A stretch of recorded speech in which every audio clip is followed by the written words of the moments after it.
Governance बहुत बुरी है, लेकिन पाकिस्तान अब तक 24 मरतबा आईएमएफ से प्रोग्राम हासिल कर चुका है। 1928 चीजों की निशानदेही की गई है आईएमएफ की इस रिपोर्ट की जानिब से, क्योंकि अभी और पैसे लेने आईएमएफ से। तो जब आपने और पैसे लेने हैं तो उन्होंने कहा जी रिपोर्ट तो पब्लिक करें ना, तो पाकिस्तान इस रिपोर्ट को छुपाकर बैठा हुआ था। दोस्तों एलर्ट्स आप लोगों ने देख लिए, पूरे वीडियो 30 सेकंड बाद दिखा देता हूं। दोस्तों इमरान रियाज खान को आप सब जानते हैं, जो पाकिस्तानी सहाफत का सबसे नंबर 1 सहाफी है। जब भी उसने कहा है कि ये हो रहा है, इसमें ये वारदात है, जो भी बात करता है तो पूरे तस्दीक के साथ करता है। उनको पता होता है तो उसका जो मीडिया सोर्स है वो बहुत ही जबरदस्त है। हर छुपी हुई खबर उसको मिल जाती है, वो निकाल लेते हैं, फिर हमारे सामने रखते हैं।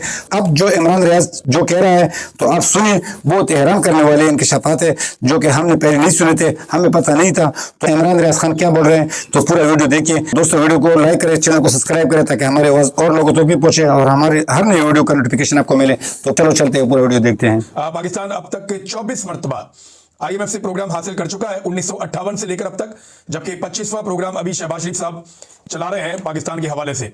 पाकिस्तान में जो बड़ी बड़ी चीजों की निशानदेही की गई है आईएमएफ की इस रिपोर्ट की जानिब से, क्योंकि अभी और पैसे लेने आईएमएफ से।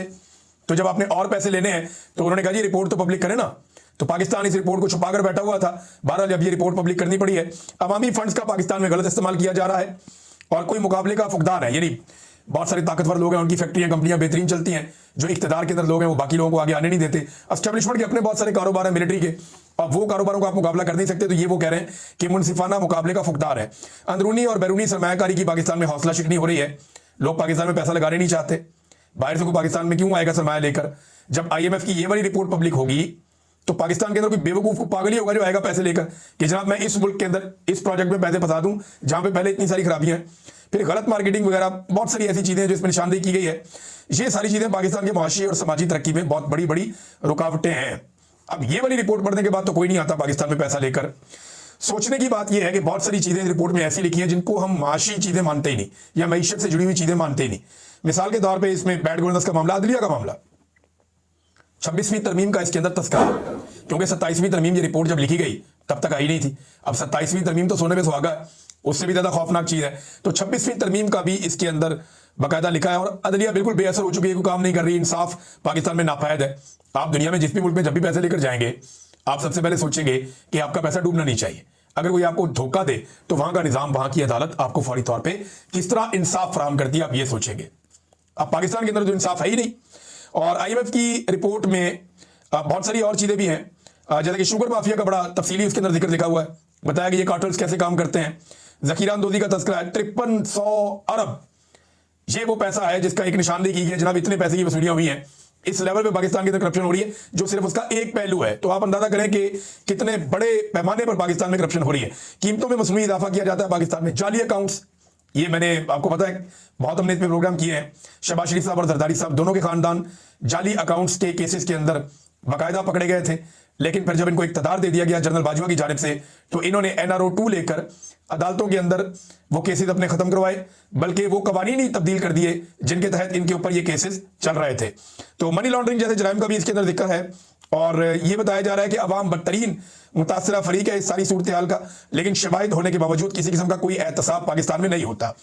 अदालती निज़ाम पे बड़ी संगीन उंगलियां उठाई गई हैं इस रिपोर्ट में। बड़ी तफसीली रिपोर्ट है। चंद चीजें मैं आपको इसमें और बताता हूं। तमाम स्टेक होल्डर और हुकूमत की आंखें खोलने के लिए वैसी रिपोर्ट काफी है। और ये एक ऐसी हकीकत है जिसे हम तस्लीम नहीं कर रहे नॉर्मली। ये बहुत सारे लोग इसके बारे में लिख रहे हैं। सारा चट्टा कट्टा आईएमएफ ने खोल कर रख दिया। मौजूदा हुकूमत का तो ये एक चार्जशीट है मुकम्मल तौर पे, क्योंकि ये आईएमएफ के साथ एक मुआहदे के अंदर है। और इस रिपोर्ट में जो सबसे खतरनाक बात है वो ये है कि अदलिया और अदालती निजाम पूरी तरह से पाकिस्तान में बुलडोज हो चुके हैं और करप्शन पूरे समाज और माशरे का एक लाजमी हिस्सा करार दी गई है इस रिपोर्ट के अंदर। यानी इतनी पाकिस्तान में करप्शन है कि इसकी कोई इंतहा नहीं है और हर लेवल के ऊपर करप्शन है और करप्शन को ठीक करने के लिए कोई निजाम भी नहीं है। इमरान खान साहब जो करप्शन के खिलाफ बात करते थे, वो वाहिद आदमी था पाकिस्तान की सियासतदानों में जो कहता था कि सख्त एहतसाब होना चाहिए करप्ट लोगों का। उसको उठाकर जेल में डाल दिया और बाकी सारे वो लोग जिनके ऊपर करप्शन के मुकदमात हैं उन सबको लाकर हुकूमत में बैठा दिया। और ये किया पाकिस्तान की मिलिट्री एस्टेब्लिशमेंट ने। अब मईशत तो मुकम्मल तौर पर तबाह हो गई। अमेरिका पाकिस्तान का वाइट सहारा है जो आईएमएफ से पैसे वैसे लेकर देता है, कर्जा वर्जा लेके अपना मुल्क चला रहे हैं। और अमेरिका के कहने के ऊपर इसराइल की हिफाजत की जिम्मेदारी भी पाकिस्तान लेने जा रहा है। हाल ही में पाकिस्तान ने वोट किया ना अक़वाम मुत्तहिदा में स्टेबलाइजेशन फोर्स के लिए डोनाल्ड ट्रंप के नुकात पे। तो उस फोर्स का मकसद ये है कि इसराइल को तहफ़्फ़ुज़ फराहम करना और इसराइल के लिए किसी किस्म का कोई खतरा बाकी ना रहे। और इंसानी हकूक, आइन और अवामी मैंडेट की खुली खिलाफ वर्जियां पाकिस्तान में हो रही हैं। चीन से भी हमारी अब दूरी हो गई है। यानी पाकिस्तान के इर्द गिर्द जितने भी मुल्क हैं तकरीबन तमाम से हमने अपने मामला खराब कर दिए हैं। इस वक्त अफगानिस्तान और भारत बहुत तेजी से करीब आ रहे हैं। अभी कोई और अफगानी वजीर जो है वो भारत पहुंचे हुए हैं और तजारत के ऊपर बातचीत हो रही है। और भारत और अफगानिस्तान के करीब आने से पाकिस्तान को प्रॉब्लम होनी चाहिए। उसकी वजह यह है कि एक के साथ पाकिस्तान की मशरकी सरहद है और दूसरे के साथ पाकिस्तान की मगरबी सरहद है। इन दोनों सरहदों के ऊपर खतरा पाकिस्तान मोल नहीं ले सकता। पाकिस्तान ने हमेशा से अफगानिस्तान के साथ अच्छे ताल्लुकात रखने की कोशिश की है, मगर मौजूदा दौर हुकूमत में ऐसा नहीं हुआ। पाकिस्तान अमेरिका को खुश करने के लिए अफगानिस्तान के साथ भी एक अजीबोगरीब पंगे में जा चुका है। डोनाल्ड ट्रंप ने चंद बयान तो दिए जिसमें भारत को तकलीफ हुई, लेकिन इस वक्त अमेरिका और भारत एक बड़े तजारती मुआहदे के करीब पहुंच चुके हैं। और अगर उन्होंने ये तजारती मुआहदा कर दिया, देखिए इंडिया और अमेरिका के बीच में ये जो तजारती मुआहदा है, ये इतना टाइम क्यों ले रहा है, जरा इसको समझें आप। भारतीय जो सियासतदान है वो अपने मुल्क का फायदा सोचते हैं। वो ये सोच रहे हैं कि एक एक चीज के ऊपर, एक एक बात के ऊपर वो नेगोशिएशंस कर रहे हैं।